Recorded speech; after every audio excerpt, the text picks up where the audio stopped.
Hello friends, family and other creatures of the sea, and today we have another beautiful game for you here in the bottom right, spawning as a red Terran player, playing for no team. Currently it's going to be Gumiho. And in the top left as our blue Zerg player playing for DKZ Gaming, as always, it is Dark. I've been doing a lot of Dark games as of late, but I can't help it. This guy literally plays every single online cup that has ever existed. So he almost gets the Reaper kill there initially. Cheeky little, what is this? What are we doing over here, Mr. Gumiho? What is this position? Who built this base? But really, what happened here? I have no clue. This factory is in an odd position. This barracks is in an odd position. And maybe these are the new school tricks that I'm not quite aware of as an old school Terran player. The starboard's gonna get thrown down here as the barracks will, I presume, not be put in the wall. Okay, no, it's gonna be put in the wall. Well, there's an odd order of doing things, but we'll have to wait and see what it's going to be. Dark opens up as always with a 3-queen opener, a couple of extra injects in that in those bases, and a very late creep tumor. This is the Dark special, really, in which he'll cut a queen in order to gain a bit of an eco lead early on, but it severely limits his creep spread in the early stages of the game, and it also removes a queen from the defensive setup. Dark feels comfortable enough with one less queen than all other Zergs, because Dark is really freaking fast and he knows how to play the game. And as I say that, of course, we should remind ourselves that most of the time Dark actually kind of falls behind in the early game. So if there's one pro player that you might not want to take your early game cues from, it might actually be Dark, because he's completely fine being down 25 workers against Terran, having 12 roaches against 35 marines and 3 tanks, and then saying, you know what, this is a fine position, I can come back from this. And right now he's sending a bunch of these links across the map, trying to perhaps get a bit of a surround. Is forced into going back home, as these cars are looking for something. Links coming in from the side will get a surround, as 2 drones will fall, but so will 4 cars and a Reaper. A really good start here for our blue Zerg player, who's walking into a minor, well, pretty major supply block actually. I think I saw a baling nest go down in the natural. Yep, there we go. Saw the outline of it being created. Now, I'm not sure if this is a baling nest saying, hey, I'm going to bust you, or if this is a baling nest saying, I want to be safe against whatever is about to come, but it feels fairly early. I guess Layer's about to finish up. Perhaps a slightly quicker baling speed is what he's going for. Dark in the past few days, in the past 5-6 days, has been playing a lot of Mutalisk on this particular map in this matchup. So this is something we need to keep in mind, is that he is keen on the Mutalisk right now. And one of the reasons for it is because the late game is so darn hard on this map for a Zerg player. There's real easy setups, nice tank locations in which Terran can basically hold 5-6 bases with a very limited amount of tanks. They can be quite, the tanks can be quite densely populated. They cover every angle all at the same time. Makes it really difficult for Zerg to find good ways to attack into this. So that's why we've seen a lot of Muta play on this map in the past few weeks, and out of Dark specifically in the past few days. Doesn't quite seem to be the case, as he's opening up with just a mere 5 gas and double evos and the centrifugal hook. So this is feeling more like Hydralisk than anything else. There's a 4th base that's going up. There's a 5th base that's going to be going up as well. I do feel like that's a little bit late, going down at 6 minutes. He's already fully saturated on 3 bases. I don't quite know what he wants to be doing with the larva for the next minute and a half or so, while these bases are building. Like, we're just going to build units on 66 workers till the end of time. That seems kind of wild in my opinion. So he is going to get a 3rd hatch that is building right now in the main base. And this is really the Dark special. Dark loves getting hatcheries all at the same time. Taking a kind of a big hit there in the unit production, because, well, you're losing 900 minerals. He could have probably added in 6 queens or so if he would have wanted to. So making himself a little bit weaker defensively as he builds all 3 of those simultaneously. Banshee, I'm not quite sure what this guy is doing. This guy is an ambitious little Banshee. Piss off. There we go. Cars now moving forward. Armory not quite done yet, so these cars are going to remain in car form for the next 12 seconds. Might actually wait for it until he turns them into hellbats. Have a Raven harassing here on the top side. That also never works. Nice little scan. Tank sieges up here on the high ground. Does get spotted by this Overlord. That does mean that a Lynx around could come in, as Helvets will most likely set up to try and defend that tank. Yep, there we go. Is Raven still alive? Yes, has 7 kills. A lot of those are going to be Lynx though, of course. I have another attack here coming in. Banshee at home, as well as a semi-full wall. Actually, this might be a full wall, not just a semi-full wall. That means that this ain't going to do nothing. This feels kind of nice for Gumiho, honestly. Creep has been denied. Has a Banshee with his army. Target fire there was real good. It was only 2 Banelings, of course, but did it have speed and it was on creep. Did it get targeted down there at an instant? I am still a little bit afraid for Gumiho's little move-out army here that is in the middle of the map. At the moment Banelings do connect with those Helvets, I think this is pretty much toast. There goes one Bane, second Bane gets sniped by the tank. There were too many around to not pick up, so Gumiho's gonna piss off for now. Probably need to pick up these Marines as well. I mean, fighting against Pure Queen is simply not possible. Overlord will get blasted here. You now have the muscular augments, a little over halfway down. Groove Spines has already finished up. We have Infestation Pit on the way, double auto turrets being plopped down here as well. Raven still being active in the main base of the Zerg player. As a Spore is going to be built here. That's a kind of a nuclear way of dealing with this. Most of the time people just use Queens defensively, but I mean a Spore is fine, I guess, in my opinion. Nothing against it. Something you don't see a whole lot. 5th base coming in. This is something that a lot of Terrans have been doing in the last... Well, I've been noticing it in the past week and a half, but I'm a slow noticer, real slow at noticing things. So it might have been happening for the past 3 years, and I just wasn't... okay, it hasn't been happening for the past 3 years, but it perhaps longer is what I was trying to say. These barracks are being added after the 5th CC, and it used to always be 4 CC into 8 barracks, but now a lot of these Terran players on maps that are a little bit stronger defensively, they opt for the 5th CC before the 3 extra barracks, so they get that sick eco going a little bit quicker. They make sure that they don't have any oversaturation. They often go up to 84, 85, 86 workers, and then just start popping in those ghosts basically immediately, rather than saying, hey, I want to get a bunch of Marauders first, which is kind of the old school way of doing things, you know, just adding in those Marauders, having a good time with them. But nowadays, with those faster CCs and with the delayed barracks, boom, straight up into ghost production. We've seen it a lot. Double drop towards the main base, it literally never works. The Spores are simply too good against this. Like, Spores have 400 HP. By the time you've killed a Spore, you've already lost 4 Medivacs. Oh my god, Medivac there gets taken out here by these Hydras. Don't forget that Hive, I think, has finished up. So I think Vipers are now going to be a possibility to be thrown down here. Raven comes back into the main base and will once again get probably 3 drone kills here. So I'd expect at least. I'll see with a target fired. Yep, there we go. 3 drone kills for that Raven. It's going to bring the total of kills on the Raven up to 12. Not sure how many of those are drones, but I'd reckon quite a few. 3 more CCs on the way, so we're now heading into, well, something of a late game at least. And this is exactly what a lot of the Zerg players have been trying to stop, as the Raven gets F2'd over the Spore and ends up dying. This is the fate of many a Raven that gets hidden behind behind the mineral line, hidden in the dead space. Terran players are just too active with the F2 button. You know, Protoss players can keep a unit in the wall the entire game, but I wouldn't trust a Terran to keep a Raven behind a mineral line for more than 3 minutes at a time. It is difficult for them, okay? It's looming, the F2 button. It's always in their peripheral vision as well. They see it, it's like, oh, I could click it. I really don't need to do much with my army, but I would like to see what I have in my entire army. That's also important. Just having a quick peek. What's in my army again? Interesting.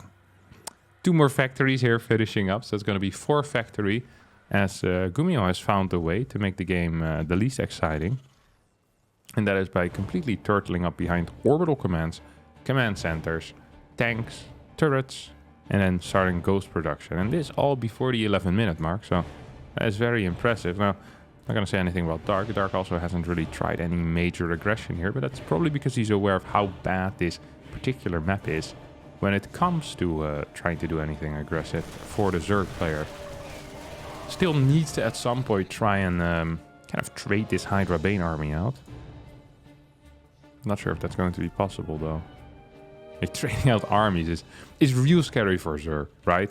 Because you need to get rid of this army, but you also can't just throw it away for free. Like, this is an army that has especially pretty decent mineral value. There's some gas in there as well, not a whole lot. But how are you going to get a decent trade with it? I don't quite understand. The only way you're getting decent trades if you're trying to take out medevacs of your opponent. Because don't forget, the Terran also needs to get rid of a big chunk of his army. That's why we see Gumiho dropping pure marine at this point, while replacing all of those marines with a bunch of ghost. Gumiho's now set up on 6 bases as he adds 3 more command centers, make that 4. We have 6 orbitals already, with a 7th here on the way. Now, if all of these turn into orbitals, we're gonna go up to 11 orbitals. This is not the world record of orbital commands yet, but you know, we're getting closer. I think the highest amount of orbital commands I've ever seen in a professional game is, I think, 14, and I want to say it was in a Beyond game. +3 is already almost done. Look at that. Infernal Pre-Igniter coming. Pre-Infernal Igniter. What's it called? Infernal Pre-Igniter. Was correct the first time, of course. One more CC. A random barracks gets constructed here. I'm not quite sure for what, but I like it. As Dark is just chilling. Chilling real hard as well. Lurkers now being added in. And I have a feeling that Gumiho is setting up to kind of go for a zone control here of this general spot. He wants to get rid of the creep here. So we see the setup. Dark is not quite yet aware of it, but he's going to be aware in a couple of seconds from now. Here comes an EMP. Doesn't quite connect with the Viper, but Snipe will.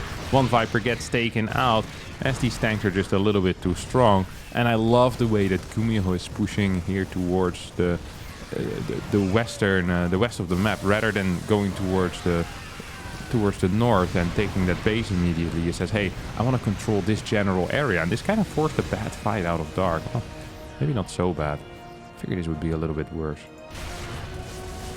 Really figured it would be a bit worse. At the same time, we do have lurkers moving forward, but ghosts are in position. Tanks on the high ground are definitely helping out as well. We see one of these bad boys already going down here from the snipes. 1, 2, 3, 4, 5. Poof, poof, poof.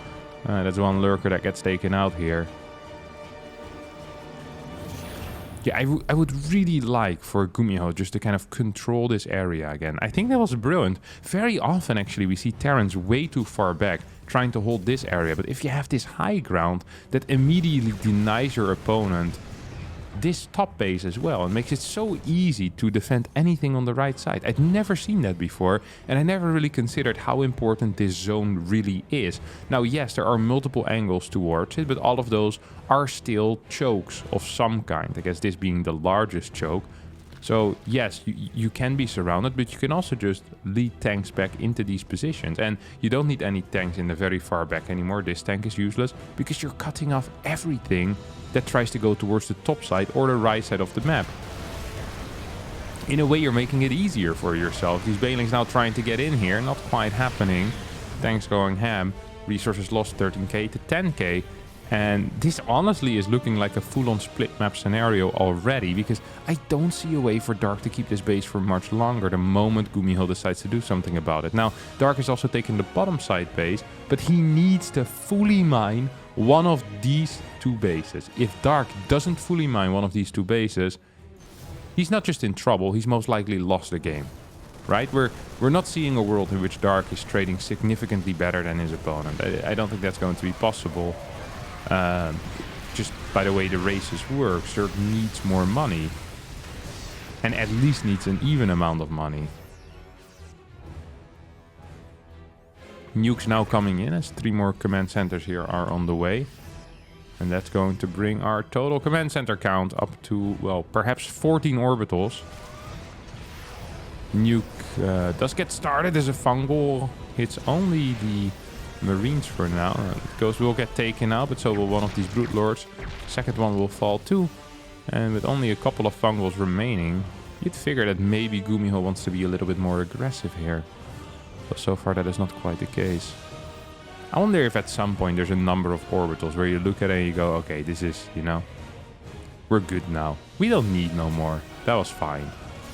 You know, where is that number? And do Terrans believe in such a number? Or is there just an infinite amount of orbitals that they can do? You know, is 30 orbitals really better than 16? I don't think it is anymore. I really don't believe so. I think at some point the fun is over. I think 14, 15 is actually a perfect number. You have constant scans. You can throw down mules whenever you want. I'm kind of surprised by how high Gumiho's worker count is. And I'm almost disappointed in that. Well, not almost. I am very disappointed by that. Why would you still have 72 workers if basically all of your mineral income can be done with mules at this point? Like, you have a bank, so you don't even really need mineral income at the moment. Why would we... I don't quite get that. That seems like a confusing way of going about things for me. Now, do have a major rotation towards the top side here out of the Gumi God.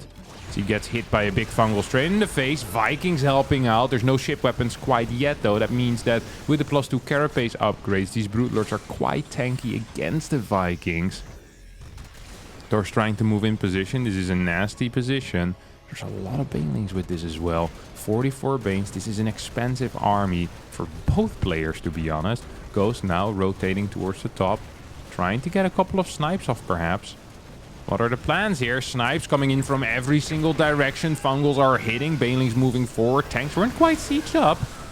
As this planetary most likely is going to end up falling. And so will 14 of these SCVs. Gumiho now moves forward. Vikings in the top side. Couple of ghosts in there as well. Force, can they help out? Yes, they can.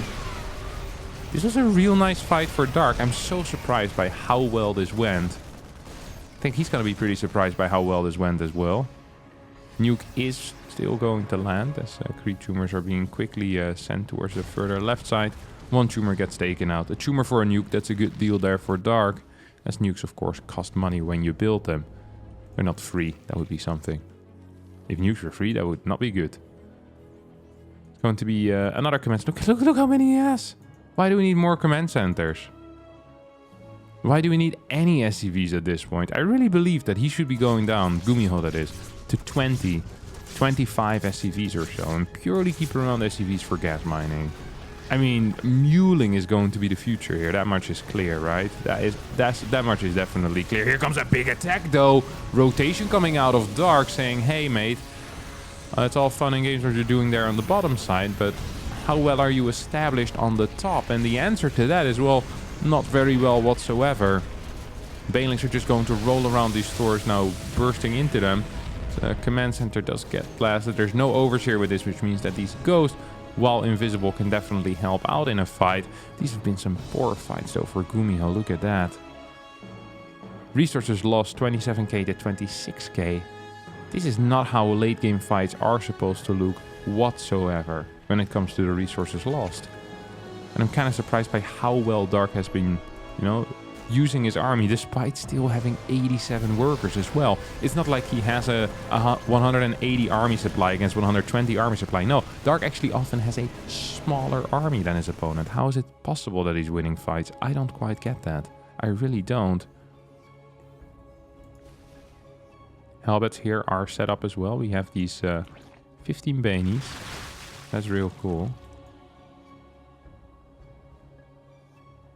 12 lurkers. Very odd move. But I won't say anything about it. Oh, something has been dropped.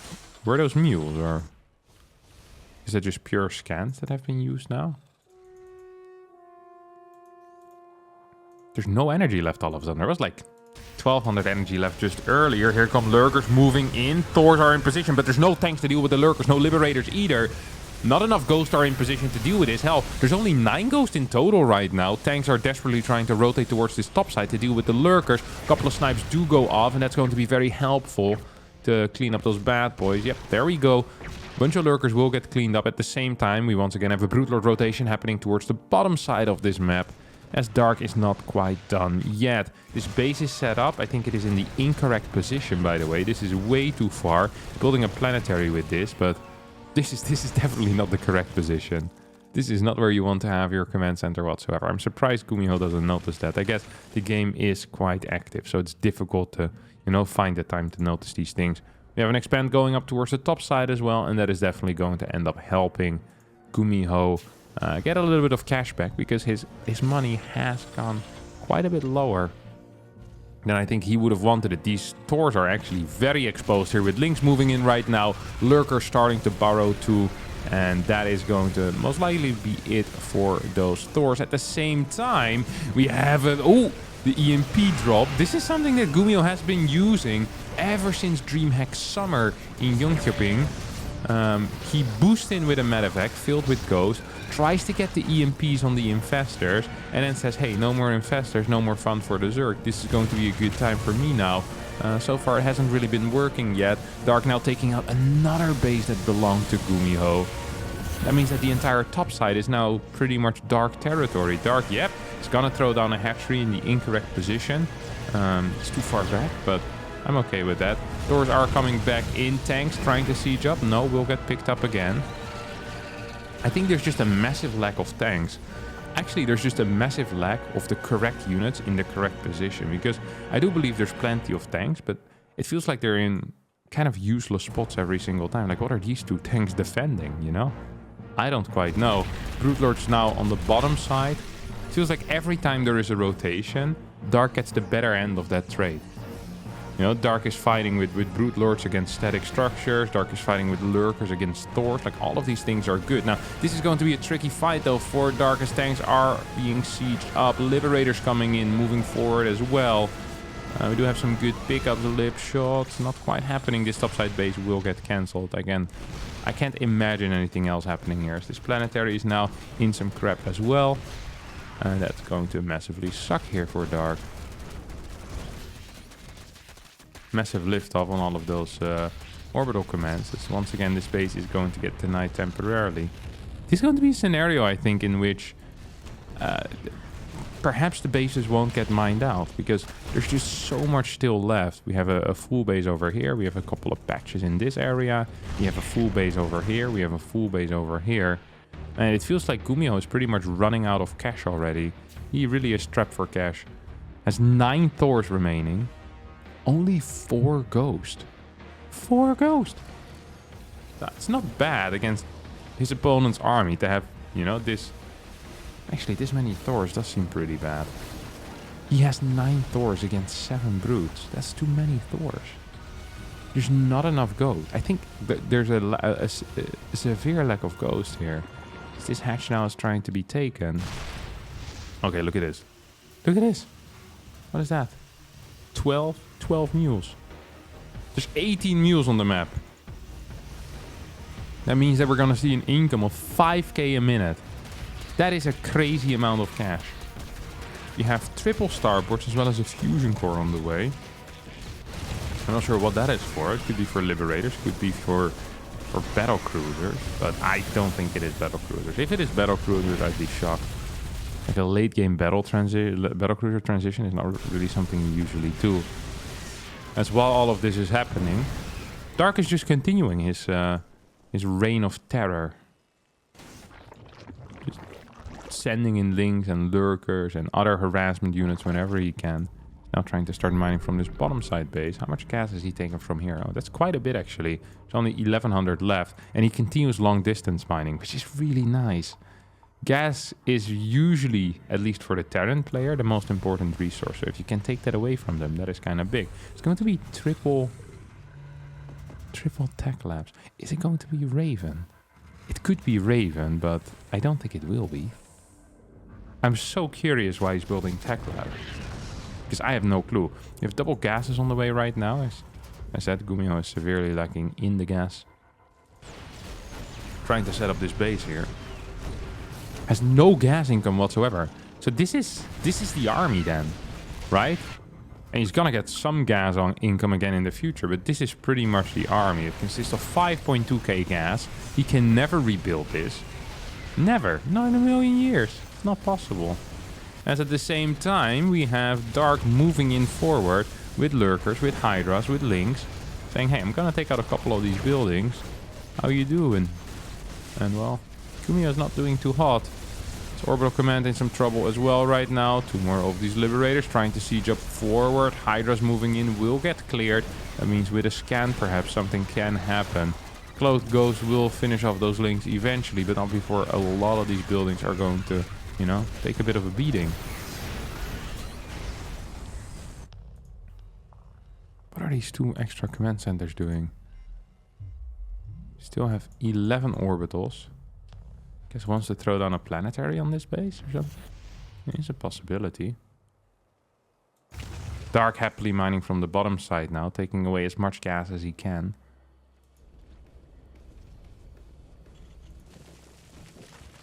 I don't think these tanks will win this fight. Too spread out. No Hellbats nearby. Maybe. Maybe. I think this tank will fall. Splash, yeah.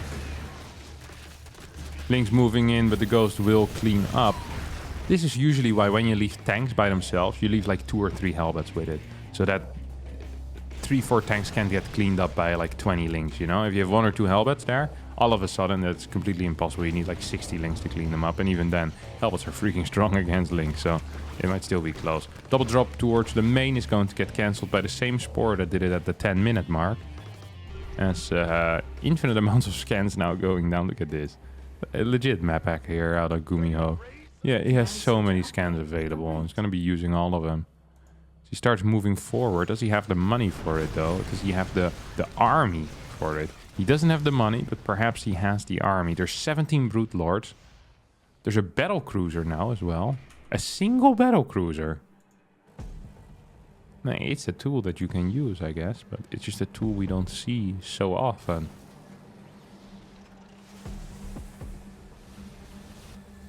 .42 Banes now also being built. I am just, what should I call it? Shocked at how well Dark has been trading so far this game. Look at this. 47k to 45k. Usually there's at least a 10, 12k difference at this moment. Like, this is unreal. Either how poor Gumiho has been controlling or how well Dark has been doing it. Dark just finding a way to make this army perform a lot better than any other Zerg in the world. Hellions now moving forward. Hellbat's also going to join in. It's a lot of Hellions, and I don't mind that. Phoenix trying to move forward. I mean, this is minerals against gas trading, and it's also inefficient trading. So I honestly believe that Gumiho is really fine with that. Because he has plenty of minerals as well. Oh, look at these mules! You can't be serious. Can't really afford to lose all of those mules as this base in a lot of trouble. Could still get repaired. Could still get repaired. Should probably try and repair that base. Hello? Hello? It doesn't work. If mules could mine gas, that would be something as well. Very broken is what that would be. 3 more BCs coming in. So we have that late game BC transition for real now. But there's no Yamato either. I just don't quite see how this is supposed to help that much. And they have decent DPS, but that's really all it is, no? Like, not some brilliant unit. Ghost. Those are brilliant units, oh my god!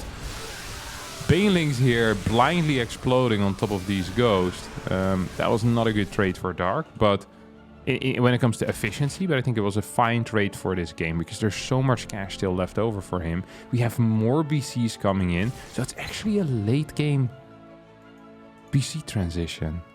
I am so curious how these BCs are going to perform at this stage of the game. Like what is the plan with it? I guess if you have infinite scans, technically you could snipe spores, you could snipe buildings, you could snipe units from a distance, and you should never get caught because you literally see everything, right? How is it possible to get caught with a BC? The answer is you can't, because you have full vision of the map with your scans if you have this many orbital commands. In a way, I can say, makes some sense, but their performance in fights is often too bad, I think. It's just not good enough. Just simply not good enough.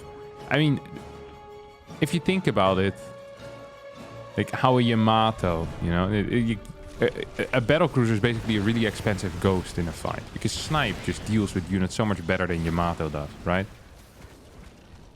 It has about the same speed. There's so many ghosts, while you can only have so little BCs. And then the damage out. And the Ghost can do multiple snipes as well. Well, after one Yamato, that's pretty much it for the BC. I guess it is easier to maneuver, that's one thing, but I'm not quite sure how important that is. Ghosts are with this BC army right now. So we have 5 BCs, 6 Ghosts. Helvets are looking for stuff. We have a big nuke coming in. I'm almost starting to believe again for Gumiho. For a while I didn't. But now, perhaps it is possible. Needs to recall though, or whatever you call it. The teleport. What? What?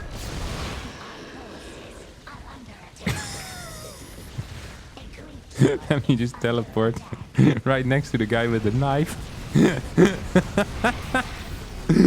What is this?